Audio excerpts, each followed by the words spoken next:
जा रहे हो उस कम वक्त पहाड़ पे चढ़ने के लिए? इतना जरूरी है तुम्हारे लिए? बहुत। एक बार मरने से पहले चंद्रताल देखना चाहता हूँ, हिमालयों के बीचों बीच, नीला हरा पानी और सरा सी भी आवाज। Sitting by the riverside on a starry night. Isn't it beautiful? मैं हमेशा चाहती हूँ ऐसे ही किसी पहाड़ पर मेरा घर हो। सपना था मेरा। चल कहाँ?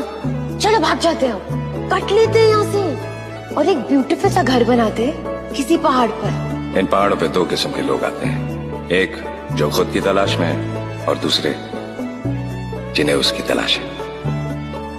वहां उस पहाड़ के हवा में एक नशा सा था और वो नशा इश्क था।